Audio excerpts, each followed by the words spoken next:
Hello everyone, क्या आपको भी ऐसा लगता है कि एग्रीमेंट बोलो या फिर कॉन्ट्रैक्ट बोलो, दोनों सेम ही तो कॉन्सेप्ट है? बट ऐसा नहीं है, दोनों बहुत डिफरेंट कॉन्सेप्ट है। तो आइए मिलकर समझते हैं दोनों के बीच का रियल डिफरेंस। सपोज एक ए पर्सन है, वो बी पर्सन को अपनी कार ऑफर करता है इन एक्सचेंज ऑफ ₹5 लाख। तो लॉ के हिसाब से as per section 2E of Indian contract act ये सिर्फ एक एग्रीमेंट है।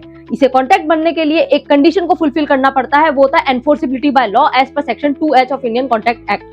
एनफोर्सेबल बाय लॉ का मतलब ये होता है कि पार्टीज दोनों कॉम्पिटेंट होनी चाहिए, यानी कि पार्टीज मेजर हो, साउंड माइंड हो और डिस्क्वालिफाइड बाय लॉ ना हो। सेकंड, कि पार्टीज जो है उनकी कंसेंट जो होती है वो फ्री कंसेंट होनी चाहिए, यानी कि जो कंसेंट है वो फ्रॉड, अंडू इन्फ्लुएंस, कोर्जन के द्वारा ऑब्टेन की गई ना हो।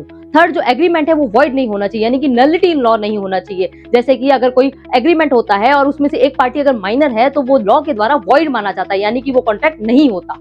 फोर्थ, कि जो ऑब्जेक्ट है वो लॉफुल होना चाहिए और जो कंसिडरेशन है वो भी लॉफुल होना चाहिए, यानी कि दो पर्सन ऐसा कॉन्ट्रैक्ट नहीं कर सकते कि तुम्हें क्राइम कमिट करना है, मैं उसके बदले तुम्हें पैसा दूंगा, ये अलाउड नहीं है।